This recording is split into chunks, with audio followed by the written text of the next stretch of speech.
Do you have another appointment to go after? No, I was thinking of giving the apples to the other. Mm. We're just making sulit until before she leaves. Right, right. Yeah.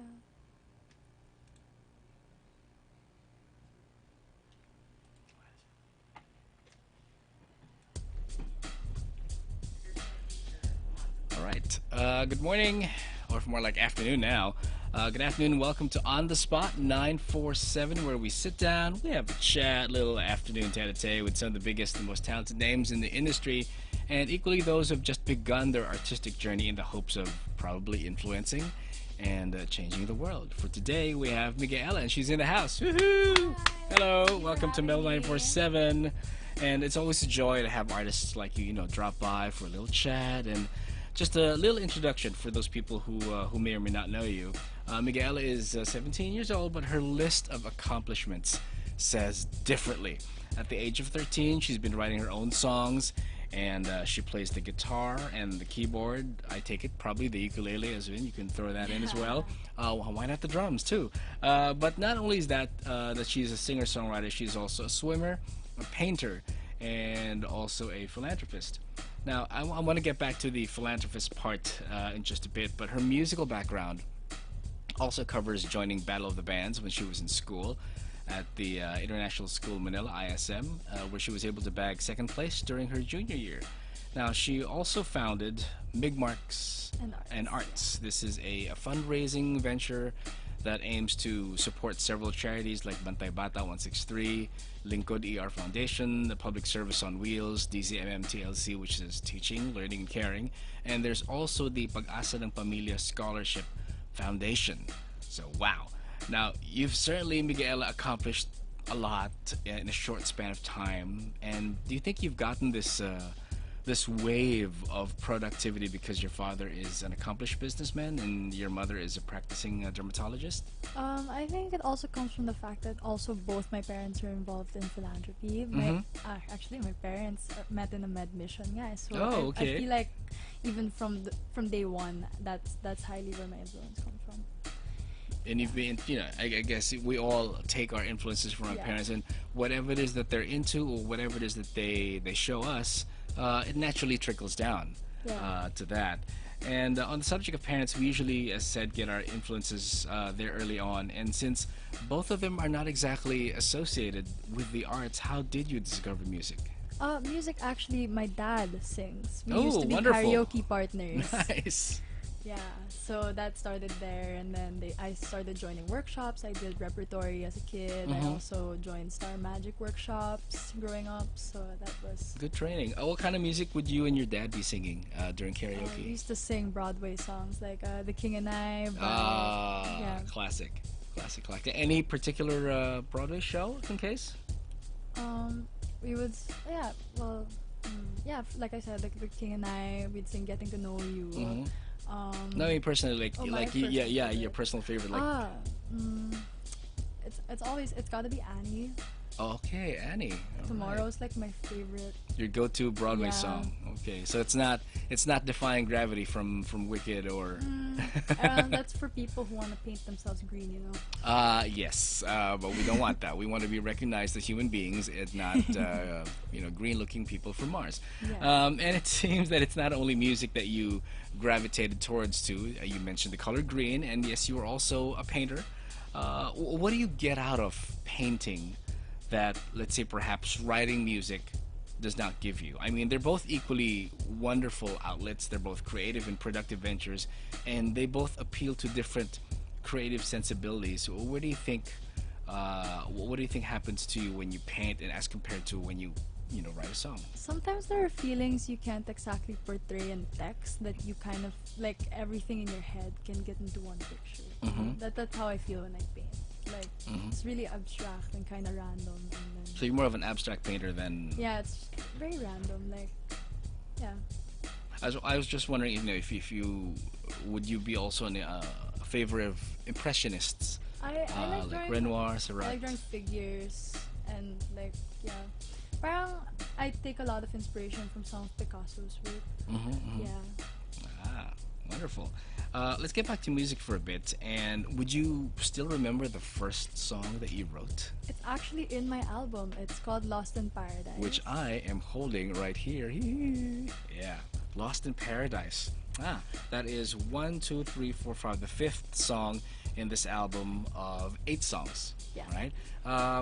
What's what inspired you to write that song, Lost in Paradise? It's basically about withdrawing from like some sort of a lovey type relationship and like feeling like that you can just relive the memories. Okay. And those were the only things you could hold on to. Kaya Lost in Paradise. Ah, exactly. You're lost And, in your and mind. and sometimes you'd rather be holding on, of course, to the good memories than the bad, right? Yeah, yeah. So sure. at least you're not going to be stressing yourself out too much, reliving something that is at least pleasant than not. And in the course of writing songs, I was wondering where was the oddest place that you had to write a song? Where I'm always writing songs is so like I guess at a party. Like I was out with a couple of friends and I'm just sitting there writing some lyrics. And Right. everyone's just so loud, but then like it feels so silent. You're able to draw yourself I'm in my own silent bubble. Yeah, yeah, yeah. Because that's the thing about inspiration. It can hit you from wherever. You're in the shower, when you're driving. Because I write stuff too. So sometimes I would just a fit of inspiration would just hit me when I'm driving. It's like so inconvenient. I'm driving. I'm not allowed to text and drive, and yet here I am trying to type a lyric and humming a melody into my phone as well. Some people would prefer to write quietly in a room by themselves, and like you're able to draw yourself in. And in spite of the noise and the chaos and people going around you, you're able to do that. Would you write lyrics first, then melody, or sometimes the melody comes first and then the lyrics come after? It can go whichever way. I think for me, because like sometimes I'll be on the piano and I'm like, oh, this would sound cool if I wrote a song about this, and then I start writing the lyrics along with that melody. Or like sometimes I'm like I said, like at a party or at like a dinner or something, I'm typing a lyric out and then I suddenly come up with a melody as I'm in the car on the way home, and then I try to play it on my instruments. Yeah. Lucky you that you get to write, you get to play the piano. But for some people, or singer-songwriters who are not able to play any instrument and who are trying to multitask one thing after another, you may have, let's say, a verse or a chorus in the morning, and then you have to do something in the afternoon, and then you only get to come back to that, let's say, at night when everything is settled down and you're not doing as much. And when you play the whole thing again, you find that there's like a difference in how the whole thing was structured because it was not done completely in one sitting. Yeah, I like to record everything I come up with. Like last night, I don't know, like I was at home with my mom, I was playing piano, and I'll be recording the same melody like mga 30 times until I get it perfectly Until you get it right. Yeah. I think it's that, and that artistic temperament, sad to say, sometimes does not sit well with other people. Wherein like you're being called for dinner, no, I have to finish a song. No, there's this one spot in the painting that does not look violet or does not look lavender enough to me. I have to finish it. And up until you are, let's say, immersed in that kind of environment, then people who are on the outside looking in, they probably said, pwede ko naman tapusin yan eh. What's 15 minutes of dinner and then come back to it? But sadly, Happens so it often. doesn't happen Happens all so the time. Now everyone who's listening in will know. All right, so it's not that artists are being difficult or anything like that, but that's just how we're wired. All right, like I guess I can probably assume that it might be the same for, let's say, accountants who are trying to do a balance sheet, and then you can't seem to balance the figures, but you know that you're there. You just gotta uncover that one little element to balance everything out, and everything else takes a back seat because you need to finish what you need to finish. Has any of your friends asked you to write a song for them, or maybe like, sulat mo naman ako ng kanta. Birthday ng cousin ko next week. Can you write a song for him? Because he's gonna be stoked that you wrote a Not song for him. quite, but I have written songs with friends. Okay. Yeah, we'd like a friend will go through something and then we'll like write it together so she can like open up about her feelings, you know, just to like as an outlet. If given a choice, any particular artist that you would want to collaborate with? Okay, my idol is 100% Moira De La Torre. And put it out there in the universe for everyone Yes, everyone to needs to see know. and to hear and to know. Yeah, and since mom's recording it, so yeah, give a copy of that to Moira as well. What is it about her that that attracts you as a singer-songwriter that you want to like I really look pick up. your brain and you know? I really look up to her voice quality and just the way she composes her songs. Like you wouldn't like every song has a different story and you can feel it like in the way the songs are written. I agree. And I agree. even her R&B tracks with Neiman are also some sort of the same like storytelling type lyrics, which I super enjoy. Right, and a casual listener would sometimes forget that as a singer-songwriter, we are also storytellers ourselves. That it's not only we get to mine our own experiences and put that into song, but maybe other people's experiences as well. That we get to hear, or if not, we become. Actually, you know what?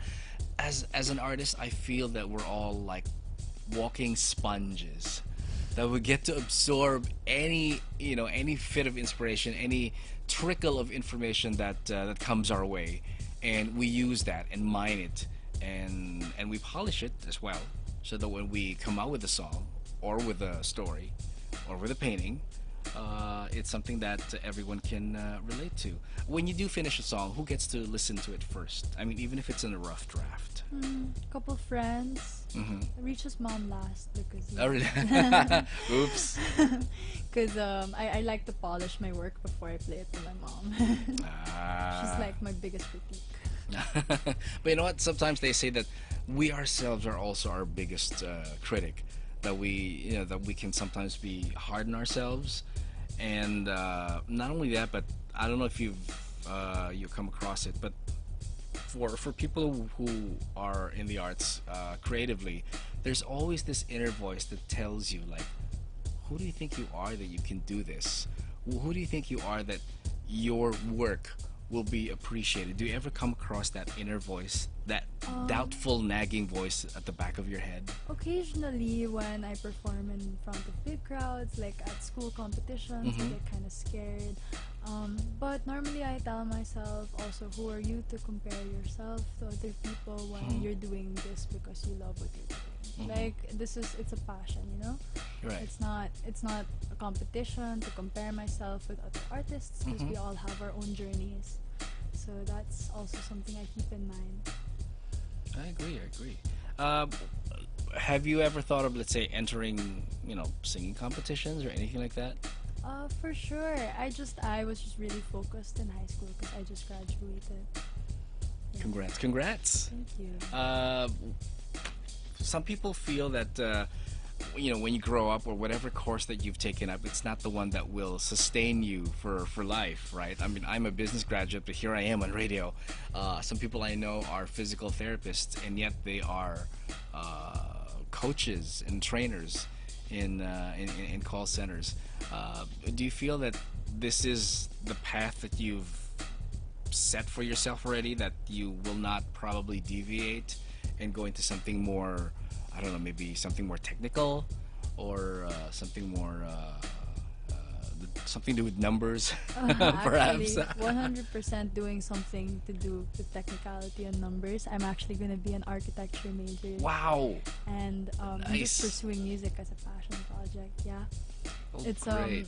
music is just something I've always wanted to do since I was a child. And then I discovered that I wanted to do architecture along the way as well.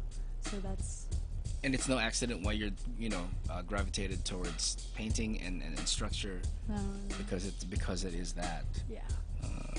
So you want to be your own Frank Lloyd Wright, eh? If you can, if you can, why not, right? And I suppose being wanting to be an architect, when you see buildings that are not as managed well and all, there's a pain in your heart, right? It's like, why can't you guys maintain this building? And it's part of I have a beef with some of the old buildings that we have in the city, wherein it's part of our heritage, and how you wish that they would be preserved well and managed well. Who knows? You might be able to write a song about a particular building, right? Could be. I just gotta go visit the building. Yeah, sitting there or a place. see those rustic walls. Yeah, exactly. Yeah, and start seeing On My Own from Les Miserables. No, just kidding. Those are cobblestone streets, so it's a Oh, no. totally different thing. But let's go back to the album now once again, which I'm holding up, and this is an 8-track album. Was naming the album always been named after you? A self-titled album, or was there ever a time when you felt that, oh, I want to give it a proper title, not just my name? I feel like I came up with all these cliched names that everyone was like, okay, it doesn't just stand out. I feel like for someone who's dropping new music, my name is kind of unusual. So I was like, okay, let's use my name. Like, that's fine. All right, because you're introducing yourself to the world anyway, Yeah. so why not your name? So I'm just gonna be reading off the names of the titles of the song, and you can probably give me an info or two Yeah. from it. The title track, the first song rather, is called Subalit Bakit. So Yeah. that is called that because It's called Subalit Bakit. Do I have feelings for you? Do I not? It's about puppy love, basically trying to figure out whether the feelings are real, if you're actually in love, or if it's just like, if it's not. you want to be sure about your feeling, right? Yeah, Next, you have Right Love. Apparently, from track 1, you found the right, and that's why you're talking about that in track 2. Actually, Right Love is kind of the same idea, more or less. Just figuring out whether the person you're pursuing is right for you. And as I wrote each chorus, it actually took me a year to complete the song. Like, really be like, okay, this is it. Because I changed the adverbs multiple times and all that. So, yeah, and the pronouns also. But basically talks about confusion and like whether something is worth pursuing, and if I really felt what I felt. Okay. Third song is called Enough. Enough is about kind of a breakup song, I guess. And so it's Oops. about being tired of waiting for someone Okay. to like be there for you or be the one for you. This is not about you, right? It was based off of a scenario I saw at school. Okay, we're trying to be, because Mom's here. She might not need to know about it. No, I was kidding. Broken Bones. That sounds painful. It was written about how do you express this? Basically, it's about feeling a little left behind by someone you really care about, and like talking about how like the lengths you would go for them despite like them kind of fizzling out on you, and Okay. And then Lost in Paradise, which is the first Yeah, song the that you first wrote song. about. Something About You. Something About You as well.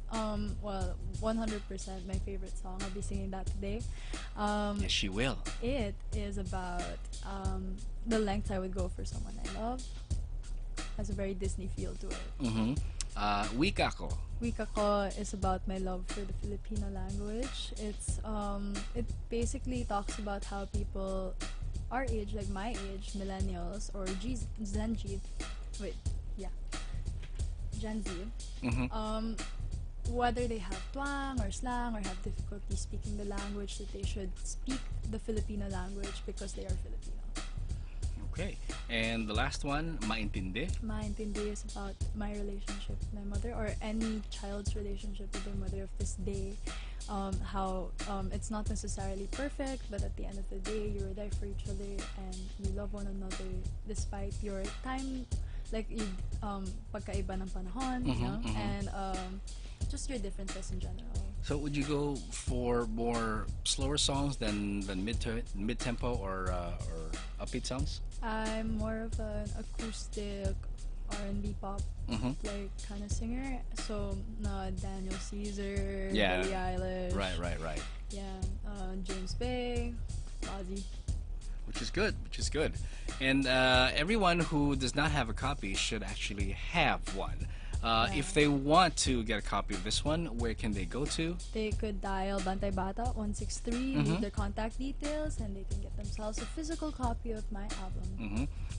And since the trend these days is going towards digital, I suppose that most of your songs are digitally available on all platforms. Yes, they're actually available on Spotify, iTunes, and Amazon Music. Okay. Last question. What is your take? Digital versus physical? Are you in favor of keeping one and taking out the other, or if both can exist in a similar universe, why not, right? I actually, well, for purposes of my album, physical copy because all net proceeds go to Bantay Bata 163. Mm-hmm. So please do order a copy of my album because this is for the benefit of the Bantay Bata kids. Mm-hmm. But well, to be more sustainable, I guess I would go digital. Just save the trees. Save the kids, save the trees, save the environment. So many things, and so many people need saving. And if you don't start now, or if you don't at least create awareness for it, and let people know that it is a cause, it is a worthy cause that people should be looking into, then artist or not, you feel that you're not doing your bit as a human being, right? And it's so refreshing when you hear, people like you who are at this age talk about that and strive to create awareness for it. And we're all the more better for that.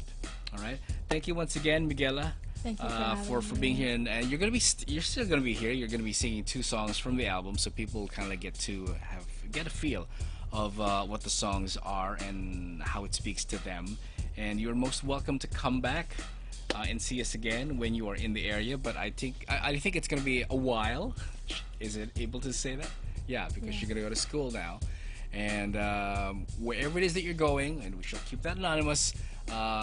We wish you well, and we know that you will, as always, even if you're here or abroad, you will draw inspiration from wherever it is that you can, from other people's lives, from how your own life take shape and changes, and who knows, another album might come up after that, right? We shall be keeping our fingers crossed. Alrighty? So thank you once again, Miguela. This has been Cash for On The Spot 947. Till the next edition, we shall be on the lookout for the next artist that we shall be putting on the spot. So keep it right here. All hits. Mellow 94.7. Sounds good. Yay!